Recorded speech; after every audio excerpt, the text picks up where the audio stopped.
त्यांच्या कृपाने कथेचा विस्तार बाबाजी सद्गुरु दासोबा मस्तक हे पायावरी या वारकरी संतांचा यदक्षरम मनाख्येय मानंदम मज केवलम श्रीमन्निवृत्तीनाथेती ख्यातम दैवतमाश्रये निवृत्तीनाथाचे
नाथाचे चरणी शरण एका जनार्दनी अलंकापुरी रम्य सिंहासनस्थं पदभोज तेजस्कृतिप्रदेश विदित्रादि दैवे सदा स्तूयमानं समाधिस्थमूर्तिं भजे ज्ञानदेवं नमो ज्ञानेश्वरा निवृत्ति उदारा सोपान देवा मुक्ताबाई नमो त्रिभुवन पावनी अद्यत्र जननी देवाची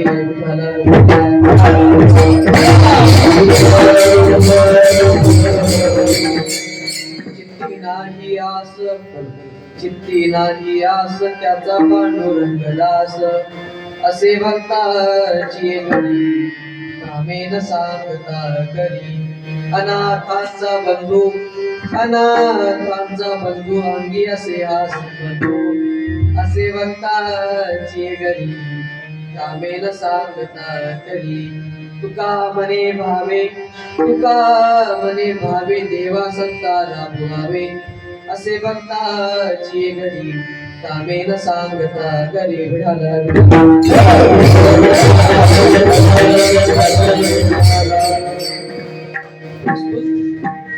प्राप्त प्रसंगी प्राप्त स्थळी आज या ठिकाणी देवाच्या पवित्र अशा कीर्तन रूपी सेवेकरिता निवडलेला अभंग पाचव्या वेदाचे निर्माते सकल संत कंठभूषित या महाराष्ट्राचा प्राण वारकरी संप्रदायाची अस्मिता अक्षय तनुगात्र परम पवित्र महासदपात्र आणि बोल्लोबा पुत्र असणारे श्रीमंत श्री संत श्रेष्ठ जगद्गुरु तुकोबरायांचा फार नाही पण चार चरणाचा संपूर्ण समाजाला तुम्हा आम्हाला आवाहन उद्बोधन आणि प्रबोधन करणारा अभंग आजच्या सेवेकरिता निवडलेला आहे.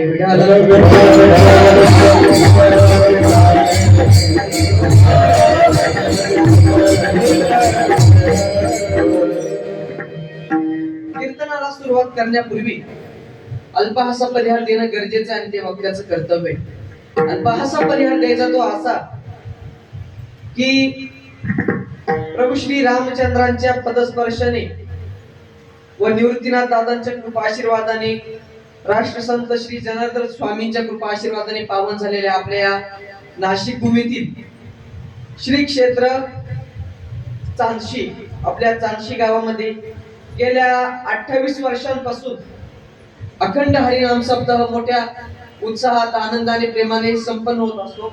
याही वर्षी संपन्न होत आहे आणि ज्यांच्या मार्गदर्शनाद्वारे ज्यांच्या कृपा आशीर्वादाने हा अखंड हरिनाम सप्ताह चालू आहे ते म्हणजे राष्ट्रसंत श्री जनार्दन स्वामींचे निस्सीम शिष्य परमपूज्य स्वामी माधवगिरीजी महाराज यांच्या मार्गदर्शनाद्वारे हा सप्ताह संपन्न होत आहे.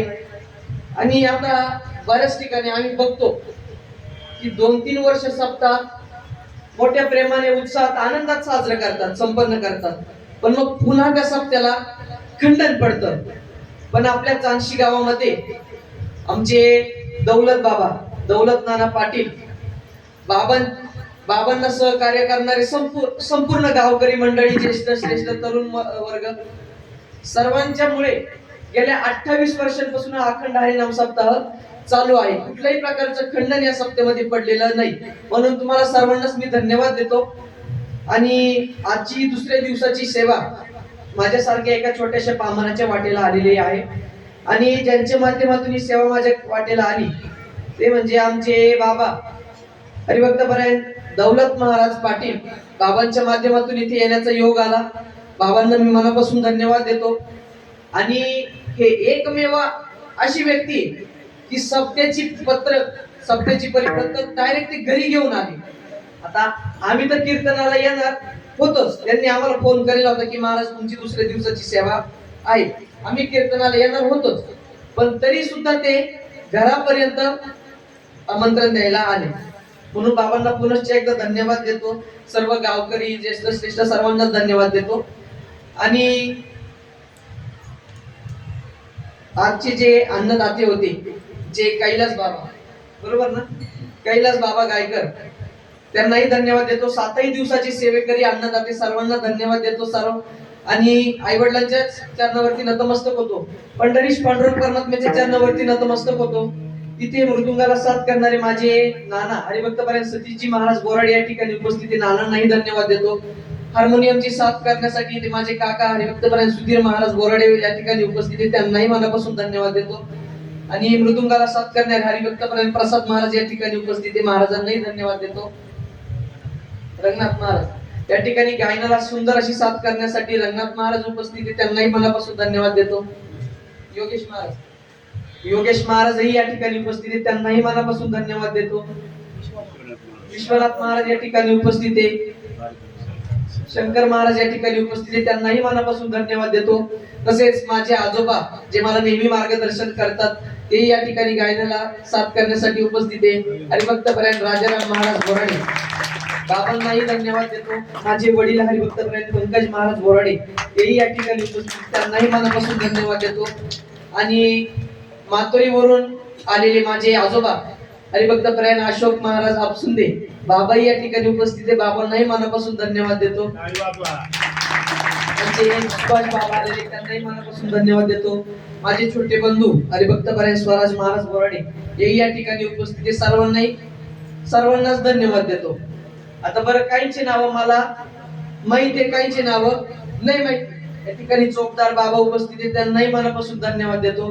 पण मी आता तुमच्या सगळ्यांच्या वतीने एकच नाव घेतो. काय? सगळ्यांच्या वतीनं एकच नाव घेतो. महादेवाच्या पिंडीवरती बेल वाहतो वाकून, महादेवाच्या पिंडीवरती बेल वाहतो वाकून, आणि तुम्हा सर्वांचे नाव घेतो माझ्या हनुमंतरायाचा मान राखून.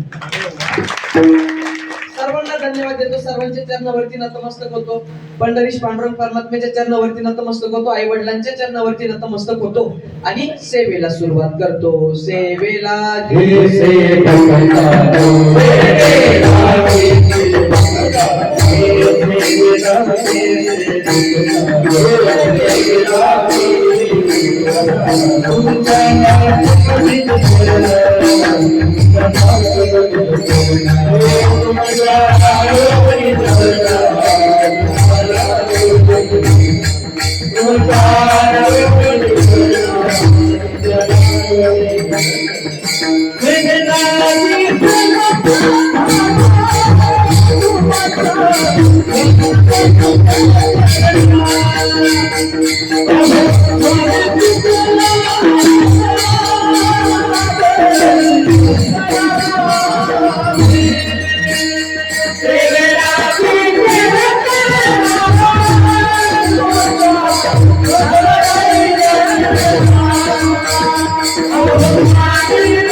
सेवेलागी सेवक झालो तुमच्याला चरणा, अहो स्वामी तुकया देवा या बरी न करावा फेरू विठाला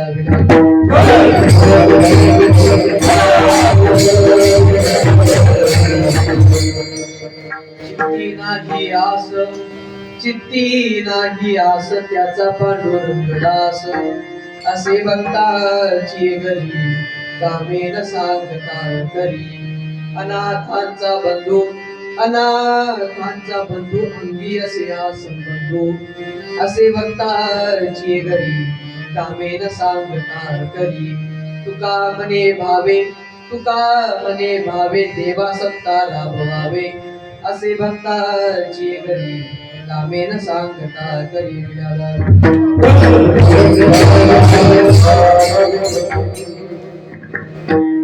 आजच्या या अभंगाद्वारे जगद्गुरु तुकोबाराय आपल्याला ज्याच्या चित्तात कुठल्याही प्रकारची आस नाही, अपेक्षा नाही, स्वार्थ नाही, जो निस्वार्थपणे भगवंताची सेवा करतो, भगवंताचं नामस्मरण करतो, भगवंताची भक्ती करतो, त्याचा भगवंत दास होतो. चित्ती नाही आस त्याचा पांडुरंग दास त्याचा भगवंत दास होतो. याचं वर्णन जगद्गुरु तुकोबाराय अभंगाद्वारे करतात. विठाला विठाल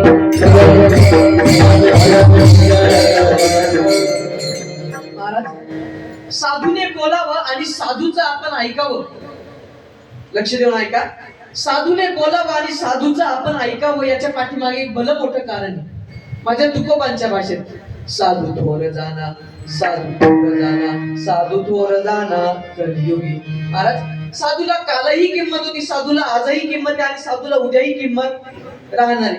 मला सांगा बाबा, तुम्ही जातात ना पंढरपूरला दर्शनाला, पंढरपूरला जातात ना, मला सांगा आजही पंढरपूरला दर्शनाला गेल्यानंतर आधी दर्शन देवाचं आहे की आधी दर्शन साधूचं आहे? साधूचं आहे. माहिती आहे ना तुम्हाला पंढरपूर पंढरपूर हात वर करा बरं. माहिती नाही ज्यांना पंढरपूर त्यांनी हात वर करा बरं. नाही माहिती? सर्वांनाच पंढरपूर माहिती आहे, बरोबर? सर्वांनाच पंढरपूर माहिती आहे. मग मला सांगा आजही पंढरपूरला दर्शनाला गेल्यानंतर आधी दर्शन पांडुरंगाचं की आधी दर्शन पुंडलिकाचं? पुंडलिकाचं. आधी दर्शन पांडुरंगाचं की आधी दर्शन नामदेव पायरीचं? नामदेव पायरीचं. म्हणजे जेवढी किंमत देवाला आहे त्याच्या दुपटीची किंमत ही साधूला आहे, संतांना आहे. अहो 500-550 वर्ष विरोध होत होता अयोध्येत प्रभू श्री रामाच्या मंदिराकरिता, आणि माझ्या हनुमंतरायाच्या तर नादालाही कोणी लागलं नाही. आता असे कितीतरी गाव आहे की ज्या गावामध्ये प्रभू श्री रामाचं मंदिर नाही, पण असं एकही गाव नाही बरं का बाबा, असं एकही गाव नाही की ज्या गावात माझ्या हनुमंतरायाचं मंदिर नाही. म्हणून साधू संत हे श्रेष्ठच आहे, कालही आजही आणि उद्याही. म्हणून महाराज म्हणतात साधू थोर जाना कलियुगे. आणि नसलच कळाला तुकोबारायांचा अधिकार तर लक्ष देऊन ऐका माझ्या तुकोबारायांची श्रीमंती. या महाराष्ट्रातल्या सर्व शेतकऱ्यांची पहिली आणि शेवटची सरसकट कर्जमाफी करणारं सरकार म्हणजे श्री तुकाराम महाराजांचं सरकार. एवढे श्रीमंत साधू, श्रीमंत संत तुकोबाराय आहेत. आणि अजूनही तुकोबारायांचा अधिकार जर तुम्हाला कळाला नसेल तर अजून थोडं पुढचं बोलतो आणि तुकोबाराय सांगतो. लक्ष देऊन ऐका. बघा, उगाचाच झोपतो त्याला आराम म्हणतात. लक्ष देऊन ऐका बरं का. उगाचाच झोपतो त्याला आराम म्हणतात, वाम मार्गाने कमवतो त्याला हराम म्हणतात. मेलेला जेव्हा परत उठत नाही तेव्हा लोक राम म्हणतात. जो हृदयातलं जाणतो त्याला आत्माराम म्हणतात. जो मित्रासारखा वागतो त्याला सखाराम म्हणतात. कायम ज्यांनी एक पतिव्रत्य पाळलं त्यांना सीताराम म्हणतात. ज्यांनी अखंडपणे रामाचं दास्यत्व केलं त्यांना संत रामदास म्हणतात. पण जगाच्या मालकानं सुद्धा ज्यांच्या पायाला एकदा हात लावायला मिळावा म्हणून वैकुंठाचा त्याग केला ना, त्या साधूला, त्या संताला श्रीमंत श्री जगद्गुरु तुकोबाराय म्हणतात. एवढे श्रीमंत साधू, श्रीमंत संत तुकोबाराय आहेत. आणि म्हणूनच या तुकोबारायांचा अभंग सेवेकरिता निवडलेला आहे. आणि आजच्या अभंगाद्वारे जगद्गुरु तुकोबाराय आपल्याला ज्यांच्या चित्तात कुठल्याही प्रकारची आस नाही, अपेक्षा नाही, जे निस्वार्थपणे भगवंताची सेवा करतात, भगवंताचं नामस्मरण करतात, त्यांचा भगवंत दास होतो. याचं वर्णन जगद्गुरु तुकोबाराय या अभंगाद्वारे करतात.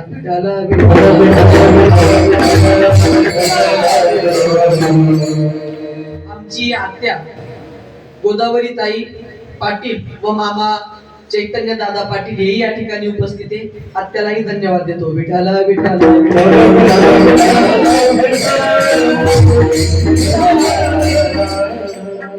आपल्याकडे वेळ कमी आहे की रंगनाथ महाराज, वेळ कमी कारण कीर्तन लेट सुरू झालं, त्याच्यामुळे आता तुम्हाला थोडक्यात सांगतो, लक्ष देऊन ऐका. एकदा काय झालं, मी चित्ती नाही आज यावरती सांगतोय बरं का, पहिल्या चरणावरती. एकदा काय झालं, तुकोबराय मिरच्या विकायला निघाले आणि एका श्रीमंत गावामध्ये तुकोबराय मिरच्या घेऊन गेले आणि तिथे एका झाडाखाली त्यांनी त्या मिरच्या वगैरे मांडल्या, तिथे बसले. आणि परत त्या मिरच्यांचा वास जर एखाद्याला लांबून आला तर त्या माणसाला लगेच शिंका यायच्या, ठसके टाकायचा तो माणूस. म्हणजे मिरच्या कशा आहे, तिखट आणि वाळलेल्या आहे. मिरच्या कशा आहे, एकदम कडक वाळलेल्या आहे. आणि तुकोबरायांचा धंदा म्हणजे एकदम चोख, खोटं नाट अजिबात नाही. त्या काय आपल्या बाजारातल्या मिरच्या होत्या का, आपल्या बाजारातल्या मिरच्या होत्या, बाजारात गेल्यावर 3 किलो आणि घरी आल्यावर 2.5 किलो. बाजारात गेल्यावर 3 किलो आणि घरी आल्यावर 2.5 किलो. म्हणजे मालक रात्री मिरच्यांचं गतुड हौदात बुडवितो, हौदात बुडवितो. पण तरी सुद्धा बाई बाजारात गेल्यावर 2-3 बकेटी पाणी मारतीस आणि चालला मिरच्या इकायला, म्हणा मिरच्या घ्या मिरच्या. आपल्या मिरच्यांची डायरेक्ट दोरी वळती, दोरी म्हणजे एवढ्या वळल्या मिरच्या राहत्या. पण तुकोबरायांच्या मिरच्या म्हणजे एकदम कडक वाळलेल्या मिरच्या होत्या. आणि एक बाई केर टाकायला आली, तिचं नाव होतं अंशाबाई. लक्ष देऊन ऐका बरं का आजी. एक बाई केर टाकायला आली आणि तिचं नाव होतं अंशाबाई. आणि मग त्या बाईने केर वगैरे टाकलं आणि तिला 40 फुटावरून त्या मिरच्यांचा वास आला आणि ती ठसके टाकायला लागली, तिला शिंका यायला लागले बरं का बाबा. आणि मग तिला समजलं त्या अर्थी मिरच्या कशा आहे, एकदम वाळलेल्या आहे, कडक, एकदम तिखट मिरच्या, भारी मिरच्या आहे. मग ती म्हणे देऊ केर टाकून आणि मिरच्या घेऊन येऊ, चांगली मिरच्या आहे. मग त्या बाईने केर टाकला, किरडव केर टाकलं आणि गेली मिरच्या आणायला. आणि तुकोबरायांना म्हणाली, ओ दुकानदार, दुकानदार अहो केवढ्याला दिल्या हो मिरच्या, केवढ्याला दिल्या मिरच्या. तुकोबराय म्हणाले, एक आण्याला 2 किलो. किती रे पोरांनो, एक आण्याला 2 किलो. जरा मोठ्याने बोला, एक आण्याला 2 किलो. आणि मग ती बाई म्हणाली, दुकानदार द्या मला 5 किलो मिरच्या. मग तुकोबरायांनी 5 किलो मिरच्या त्या बाईच्या हातात दिल्या आणि ती बाई तशीच निघाली बरं का, पैसे न देता. आता मला सांगा आजी, आपण जर दुकानदाराकडून काही वस्तू घेतली, काही वस्तू घेतली, तरी आपण तिच्या बदल्यात पैसे देतो की नाही. म्हणजे पैसे द्यायची काही रीत आहे की नाही महाराज. पण ती बाई तशीच निघाली पैसे न देता. मग तुकोबराय म्हणाले, ओ बाई अहो मिरच्या घेतल्या, मिरच्यांचे पैसे. ती बाई म्हणाली, गाड्याजवळ पाठवून देते बरं का बाबा. म्हणून गाड्याजवळ पाठवून देते. गेली निघून. नाव नाही, गाव नाही, गल्ली नंबर नाही, घर नंबर नाही, मोबाईल नंबर नाही, पत्ता नाही, फोन नंबर नाही, काही नाही, काही नाही, गेली निघून. आणि तुकोबराय मात्र नुसते पाहत राहिले. आता काय करणार, कारण चित्ती नाही आस, त्यांच्या चित्तात आस नव्हती. आणि मग त्या अंशाबाईला रस्त्यात समिंद्रा भेटली. कोणी आहे का समिंद्रा इथं आजी? नाही ना, समिंद्रा नावाची बाई नाहीये ना. मग समिंद्रा भेटली. आणि बरं का बाबा, समिंद्रा म्हणजे गावातली 1 नंबरची चोर, 1 नंबरची चोर. आपल्या नाही बरं का, त्या गावातली समिंद्रा म्हणजे 1 नंबरची चोर. आणि मग तिने विचारलं त्या अंशाबाईला, काय का अंशी आहे, अगं कुठून आणल्या ग मिरच्या. मग त्या अंशाबाईने सांगितलं, अगं समिंद्रा आपल्या गावात एक दुकानदार आलाय, त्याच्याकडूनच घेतलं, एकदम भारी मिरची आहे, पाय एकदम कडक वाढलेल्या, एकदम भारी मिरची आहे. मग ती समिंद्रा गेली मिरच्या आणायला. म्हणजे तुकोबरायला म्हणे, ओ दुकानदार अहो केवढ्याला दिल्या हो मिरच्या. मग तुकोबराय काय म्हणाले, पोरांनो एक आण्याला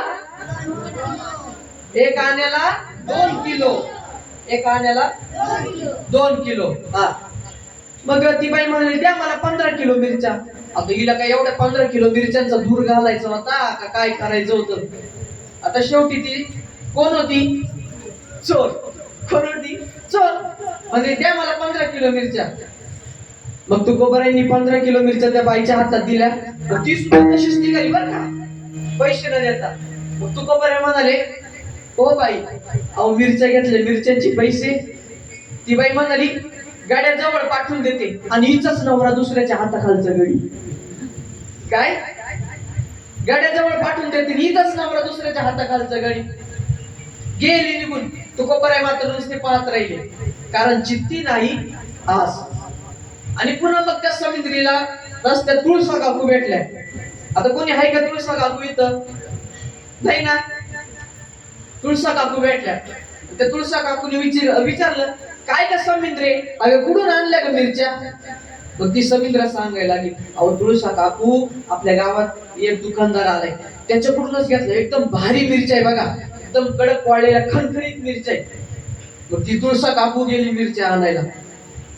आणि तुकोबराय म्हणाली, दुकानदार, ओ दुकानदार, अहो केवढ्याला दिल्या हो मिरच्या?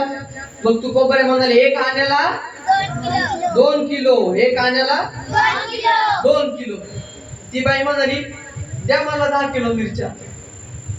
तुकोबरायने 10 किलो मिरच्या त्या बाईच्या हातात दिल्या आणि ती सुद्धा तशीच निघाली, पैसे न देता. ती सुद्धा तशीच निघाली, पैसे न देता. मग तुकोबराय म्हणाले, बाई, अहो मिरच्या घेतल्या, मिरच्यांचे पैसे. ती म्हणाली, मालकाजवळ पाठवून देते कपाळावर तर बुक्का. काय? मालकाजवळ पाठवून देते कपाळावर तर बुक्का.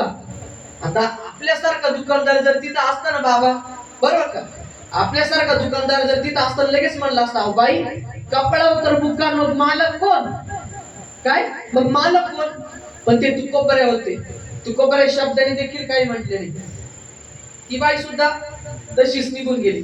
तुकोबराय मनात विचार करायला लागले, या बाईच्या कपाळावर बुक्का आहे आणि ही म्हणते मालकाजवळ पैसे पाठवून देते.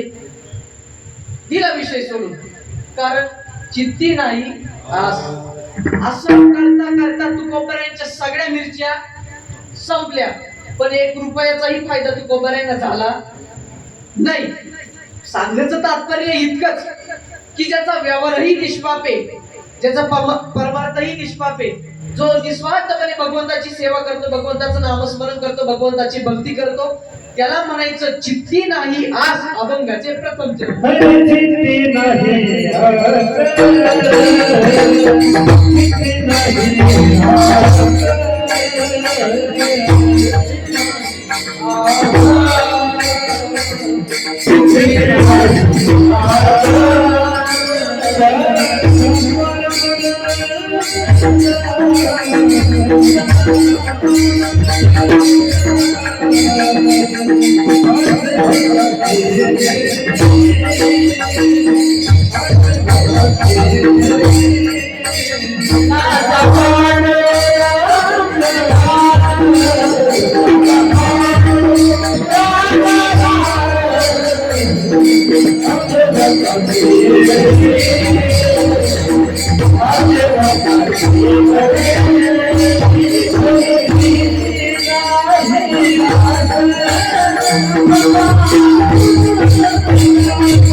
चित्ती नाही आस, त्याचा पांडुरंग दास.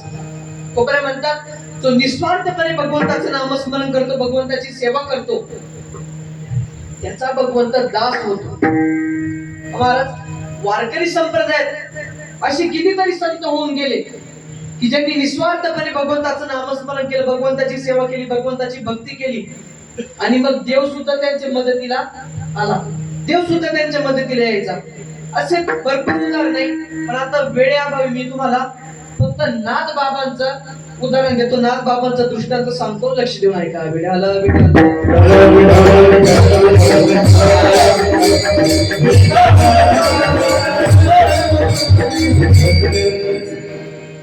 लक्ष देऊन ऐका. एकदा काय झालं, नाथ महाराजांच्या घरी एक माणूस आला. आणि बरं नाथ बाबांच्या घरी येणारा माणूस काही असा साधा सुद्धा नव्हता बर का. तो त्रिकाल ज्ञानी, सर्व शास्त्र पारंगत, पंडित असा महाज्ञानी व्यक्ती होता. आणि पाहिल्याबरोबर नाथ बाबांच्या पत्नीने गिरिजा काकीने त्या त्रिकाल ज्ञानी माणसाला पाय धुवायला पाणी दिलं. आणि नाथ बाबांनी त्या माणसाला घरात बोलवलं आणि गिरिजा काकींना आवाज दिला आणि म्हणाले, गिरिजा पाणी घेऊन या बरं. मग गिरिजा काकी किचन मध्ये गेल्या आणि त्यांनी माठात बघितलं की 2 ग्लास भरतील एवढंच पाणी होतं. 2 ग्लास भरतील एवढंच पाणी होतं. आणि पुन्हा जर का पाणी मागितलं किंवा जर अजून कोणी पाहुणा आला मग त्याला द्यायला पाणीच नाही. बरं गिरिजा काकी म्हणजे कोण बाई होती माहिती का तुम्हाला? जिचे लुगडे धुवायला जगाचा मालक, जगाचा बाप पांडुरंग परमात्मा होता. गिरिजा काकी म्हणजे नाथ बाबांची पत्नी. आणि मग गिरिजा काकींनी त्यांच्या सेवकाला श्रीखंड्याला आवाज दिला. बरं श्रीखंड्या म्हणजे कोण माहितीये का तुम्हाला? कोण? देव. श्रीखंड्याच्या वेशात, श्रीखंड्याच्या रूपात जगाचा मालक, जगाचा बाप पांडुरंग परमात्मा नाथ बाबांच्या घरी राबत होता. गिरिजा काकींनी आवाज दिला, श्रीखंड्या. पण देव काही बोललेच नाही. देव काही बोललेच नाही कारण देवांना माहिती होतं की नाथांच्या घरी आज हा त्रिकाल ज्ञानी माणूस येणार आहे आणि आपलं भांड उघड पडणार आहे, आपलं पितळ उघड पडणार आहे, आपल्याला इथून जावं लागणार आहे, नाथांची सेवा आपल्याला करायला मिळणार नाही. म्हणून जगाचा मालक दुखी होता. गिरिजा काकींनी आवाज दिला पण देव काही बोललेच नाही. पुन्हा दुसऱ्यांदा गिरिजा काकींनी आवाज दिला, श्रीखंड्या. पण तरी सुद्धा देव काही बोलले. बैठकीत बसलेले नाथ बाबा विचार करताय.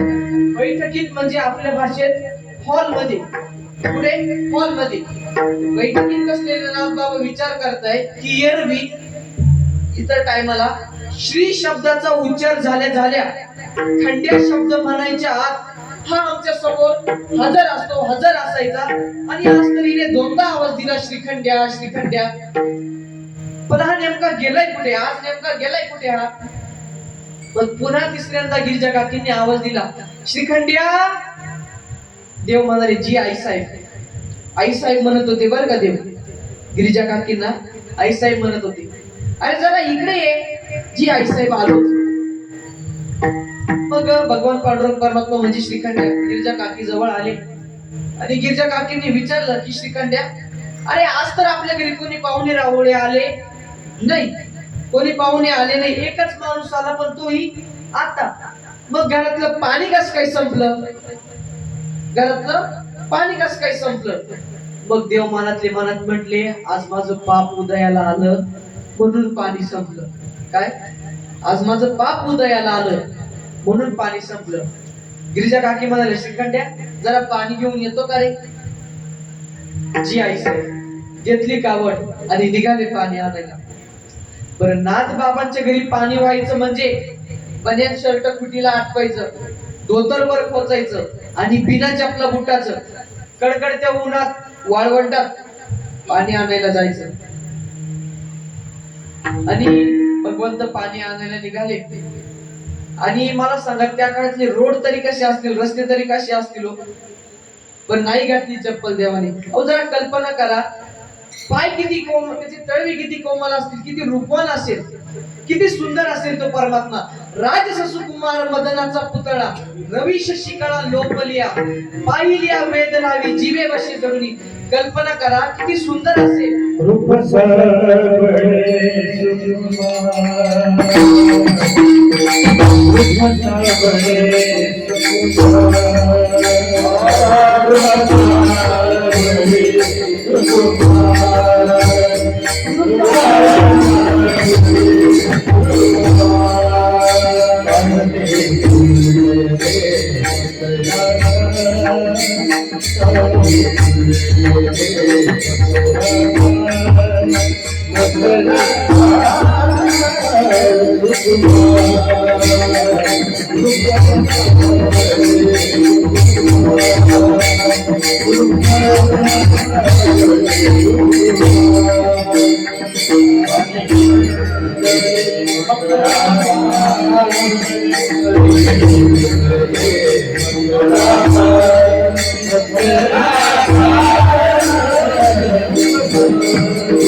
महाराजांसाठी जोरदार टाळ्या वाजवा. महाराजांसाठी एकदम राईट टाइमला राईट प्रमाण दिलं. रूप सावळे सुकुमार, कानी कुंडले मकराकार. जरा कल्पना करा किती सुंदर असेल. कानडाव विठ्ठलू कर्नाटकू तेने मज लावी येला वेदू, सुंदर ते ध्यान उभे विटेवरी करकटेवरी ठेवण्या. जरा कल्पना करा किती सुंदर असेल, किती रूपवान असेल. त्याचे पाय किती भाजले असतील जरा कल्पना करा. पण नाही घातली चप्पल. तुम्ही मला चैत्राच्या महिन्यात फक्त 10 मिनिटं रस्त्यावरती उभं राहून दाखवा, अहो नाही जमणार. पण देवाचे पाय भाजले पण तरी सुद्धा देवाने चप्पल घातली नाही. कारण ते भक्ताच्या भक्तीचं कर्ज देवाच्या डोक्यावरती होतं. भक्ताच्या भक्तीचं कर्ज देवाच्या डोक्यावरती होतं. 3 कावड देवाने पाणी आणून माठात ओतलं आणि एका पलीकडच्या खोलीत जाऊन बसले. गिरिजा काकी त्या पाहुण्यांना पाणी देऊन आल्या आणि त्यांनी बघितलं की श्रीखंडाने पाणी आणून दिलं, पण हा नेमका गेला कुठं? पाणी आणून दिलं, हा नेमका गेला कुठं? मग त्यांनी आवाज दिला, श्रीखंड्या. देव म्हणाले, जी आई साहेब. पलीकडच्या खोलीत जाऊन बघितलं तर देव आपले पाय हातात घेऊन चोळत होते. ओ हरभरे इतके फोड आलते हो देवाच्या पायाला, हरभरे इतके फोड आलते. गिरिजा काकींनी ती परिस्थिती बघितली, त्यांचं अंतःकरण भरून आलं. गिरिजा काकी श्रीखंडाजवळ गेल्या, देवाजवळ गेल्या, देवाजवळ बसल्या, देवाचा पाय हातात घेत होत्या. देव पाय हातात घेऊन देत नव्हता, पण तरी सुद्धा गिरिजा काकीने देवाचा पाय हातात घेतला आणि माठातलं थंड पाणी फुलपात्रात घेतलं आणि आपल्या साडीचा पदर, त्या पदराचा कोपरा त्या पाण्यात बुडवला आणि हलक्या हाताने देवाच्या पायावरती फिरवत होते. विचार करा, त्या काळातल्या जागीरदाराची पत्नी म्हणजे गिरिजा काकी. त्या काळातल्या जागीरदाराची, असं म्हणतात की नाथबाबांच्या घरी रोज पुरणपोळीचा स्वयंपाक व्हायचा. रोज पुरणपोळीचं जेवण व्हायचं. पंक्तीच्या पंक्ती नाथबाबांच्या घरी बसायच्या जेवायला. नाथबाबांना 3 पात्र दिले, एक शांत, संत आणि श्रीमंत. इतके श्रीमंत नाथबाबा होते की त्यांच्या घरी रोज पुरणपोळीचा स्वयंपाक व्हायचा. आणि त्या जागीरदाराची पत्नी म्हणजे गिरिजा काकी. आणि त्या जागीरदाराच्या पत्नीला 55,000ची पैठणी. किती? 55. आणि त्या काळात बर का, त्या काळात 55,000ची पैठणी. आणि त्या पैठणीच्या पदराला सुप्तजय नावाचे हिरे. कोणते? सुप्तजय. 1 किलोमीटर वरून जरी ते प्रकाश पारायचा त्या हिऱ्यांचा, एवढे भारी हिरे होते. काय नाव त्यांचं? सुप्तजय. पण गिरिजा काकींनी हा विचार नाही केला की आपल्या साडी खराब होईल की काय. गिरिजा काकींनी आपल्या साडीचा पदर त्या पाण्यात बुडवला आणि देवाच्या पायावरती फिरवत होत्या आणि म्हणाल्या, श्रीखंड्या किती काम करतोस रे बाळा. अरे पायाला किती फोडं आले, हरभरे इतके फोडं तुझ्या पायाला आले. मग बैठकीत बसलेले नाथ बाबा विचार करताय की नेमकं झालं काय. बैठकीत बसलेले नाथ बाबा विचार करताय की नेमकं झालं काय. नाथ बाबा त्या त्रिकाल ज्ञानी माणसाला म्हणाले की तुम्ही बसा, मी पत्नीला बोलून येतो. मग नाथ बाबा पलीकडच्या खोलीत आले आणि त्यांनी ती परिस्थिती बघितली तर त्यांचं अंतःकरण भरून आलं. नाथ बाबा देवाजवळ गेले, श्रीखंडाजवळ गेले, देवाजवळ बसले, देवाचा पाय हातात घेत होते, पण देव पाय हातात घेऊन देत नव्हता. नाथ बाबा म्हणाले, श्रीखंड्या अरे किती काम करतोस रे बाळा. अरे हरभरे इतके फोड तुझ्या पायाला आले. अरे नाव विचारलं तर श्रीखंड्या सांगितलं, गाव विचारलं तर गाव सांगत नाही. अरे मी टाकून दिलेली धोतर नेसतोस रे. आमच्या सगळ्यांची जेवण झाल्यावर जेवतो. श्रीखंड्या अरे बघ ना किती फोड आले तुझ्या पायाला. तो बैठकीत बसलेला ठिकाण ज्ञानी माणूस विचार करतोय की हे नेमकं बोलताय कुणाशी. आणि बघायला म्हणून तो त्रिकाल ज्ञानी माणूस पलीकडच्या खोलीत आला आणि त्याने श्रीखंड्याला बघितल्याबरोबर टाळी वाजवली, टाळी, आणि हात जोडले आणि नाथ बाबांना म्हणाला, नाथ बाबा, अहो तुमच्या घरी पायला थोडं येऊस तो ज्यांनी पाणी वाहिलंय ना, ज्यांनी काम केलंय ना, ते पंढरपुरातलं आहे, पंढरपुरातलं. आणि असं म्हटलं बरोबर जगाच्या मालकाने नाथ बाबांच्या घरात असलेल्या एका खांबामध्ये उडी मारली आणि अदृश्य झाली. पण ज्या वेळेस ते उडी मारत होते त्यावेळेस नाथ बाबांनी देवाच्या पितंबराचा कोपरा लावून धरला होता. हंबरडा फोडून नाथ बाबा रडू लागले, श्रीखंड्या, अरे जगाचा मालक, जगाचा बाप ज्याला म्हणतात तो म्हणजे तू. अरे 36 वर्ष माझ्या पत्नीचे लुगडे धुतलीस रे. 36 वर्ष माझे धोत्र धुतले. 36 वर्ष माझं घर झाडून काढलं, माझ्या घरी पाणी वाहिलं. अरे जे देवाच्या प्राप्ती करता मी तांब्या पितळाच्या मूर्तीला गंध लावायचो, तो गंध तू उगाळून द्यायचास रे. ज्या देवाच्या प्राप्ती करता मी संध्या करायचो, त्या संध्यासाठी पाणी तू आणून द्यायचास. श्रीखंड्या, हंबरडा फोडून नाथ बाबा रडू लागले. मग यमधर्माने पांडुरंग परमात्म्याला प्रश्न केला की देवा, ओ काय करत होती नाथांच्या घरी पाणी भरत नाचायची? काय करत होती त्यांच्या पत्नीचे लुगडे धुवायची, त्यांचे धोत्र धुवायची? काय करत होती त्यांचं घर झाडून काढायची, त्यांच्या घरी पाणी भरायची, त्यांच्या घरी राबायची गरज काय होती? मग तेव्हा पांडुरंग परमात्म्याने उत्तर दिलं की भानुदासांच्या कुळापासून चालत आलेली ही परमार्थाची वारकरी संप्रदायाची नामस्मरणाची पताका त्यांनी अखंडपणे चालू ठेवली, तेवत ठेवली.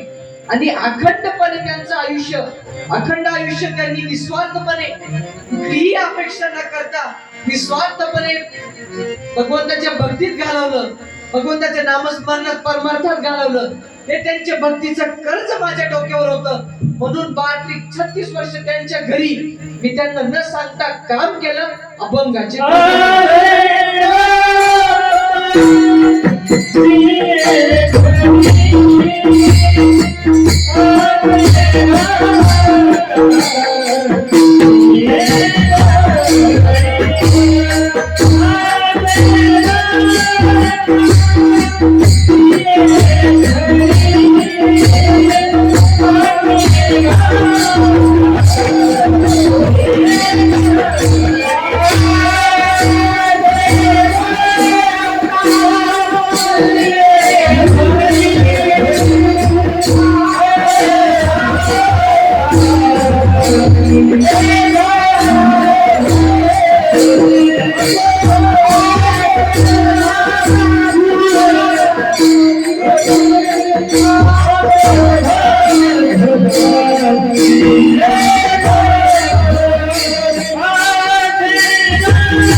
Yeah.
दिलं महाराजांनी. असे भक्ताची ये घरी कामे न सांगता करी. सांगण्याचं तात्पर्य इतकंच की आपण जर निस्वार्थपणे भगवंताची सेवा केली, भगवंताचं नामस्मरण केलं, भगवंताची भक्ती केली, तर आपल्यावर येणाऱ्या संकटांना सुद्धा स्वतः जगाचा मालक पांडुरंग परमात्मा सामोरे जात असतो. पण आपलं कसं आहे, आपण एक दिवस पंगत दिली म्हणजे आपल्याला वाटतं देव आपल्या घरी सालानीच आला पाहिजे. बरोबर की नाही? आपलं कसं आहे, आपण एक दिवस पंगत दिली म्हणजे आपल्याला वाटतं देव आपल्या घरी सालानीच आला पाहिजे. पण असं नसतं महाराज. त्यासाठी आयुष्यभर निस्वार्थपणे भगवंताची भक्ती करणं गरजेचं आहे. तेव्हा कुठे देवाची कृपा आपल्यावर होत असते. मला सगळ्यांना जनाबाई महाराज माहिती ना? जनाबाई महाराज माहिती ना आजी? काय झालं? त्या जनाबाई महाराजांचा अधिकार इतका होता की स्वतः देव त्यांच्या मदतीला यायचा. जनाबाई महाराज हे निस्वार्थपणे कुठली अपेक्षा न ठेवता निस्वार्थपणे भगवंताचं नामस्मरण, भगवंताची सेवा, भगवंताची भक्ती करायच्या आणि देव सुद्धा त्यांच्या मदतीला धावून यायचा. आणि बरं एकदा काय झालं, जनाबाईवरती भगवंताचे दागिने चोरण्याचा आळ घेण्यात आला. आणि मग तेव्हा जनाबाईने साक्षात भगवंताशी भांडण केलं, पांडुरंग परमात्म्याशी भांडण केलं. बरं त्यांचं भांडण काय आपल्यासारखं होतं का? शिव्या हाणामाऱ्या. त्यांचं भांडण काय आपल्यासारखं होतं का? शिव्या हाणामाऱ्या नाही. ऐकायचं का भांडण कसं होतं?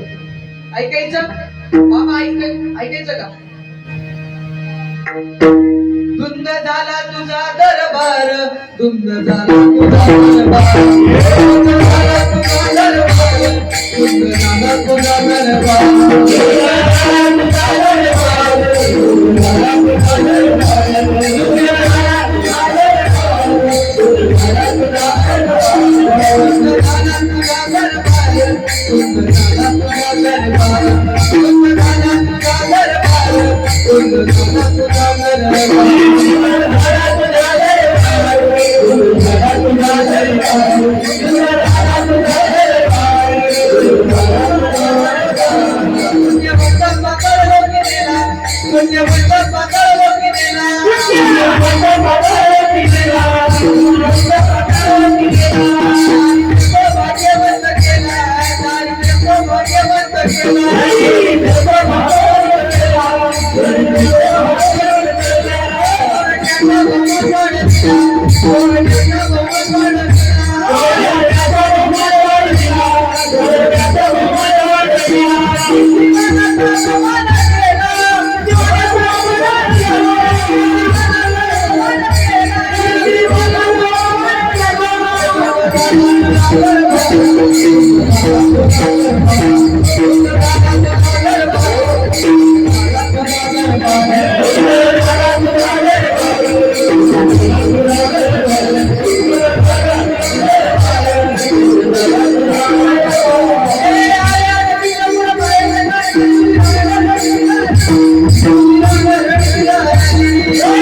धुंद झाला तुझा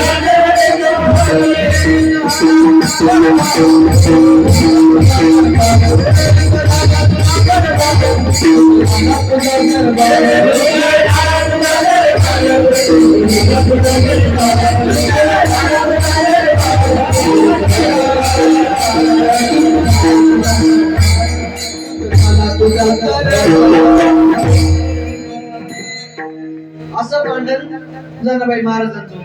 ते काय आपल्यासारखं नव्हतं महाराज.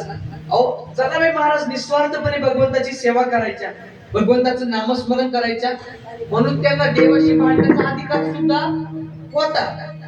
काय झालं, जनाबाई महाराजांना तो भगवंताचे दागिने चोरण्याचा आळ त्यांच्यावर घेतला आणि त्यांना सुळावर चढवण्याची शिक्षा सुनावण्यात आली. काय? सुळावर देण्याची शिक्षा सुनावण्यात आली. आणि मग ज्या वेळी जनाबाई महाराज सुळावरती चढणार जेव्हा त्या सुळाचं पाणी झालं,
आपण जर निस्वार्थपणे भगवंताचं नामस्मरण केलं, भगवंताची सेवा केली ना, तर आपल्याला त्या देवाला सुद्धा आपलंसं करता येतं आणि आपण त्या देवावर सत्ता सुद्धा राबवू शकतो. आणि तुम्हाला एक सांगतो, ज्याचं कुणी नसतं ना, ज्याचं कुणीही नसतं ना, त्याचा जगाचा मालक पांडुरंग परमात्मा असतो. अभंगाचे तिसरे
आपण जर निस्वार्थपणे भगवंताचं नामस्मरण केलं, भगवंताची सेवा केली ना, तर आपल्या मदतीला सुद्धा देव धावून येत असतो.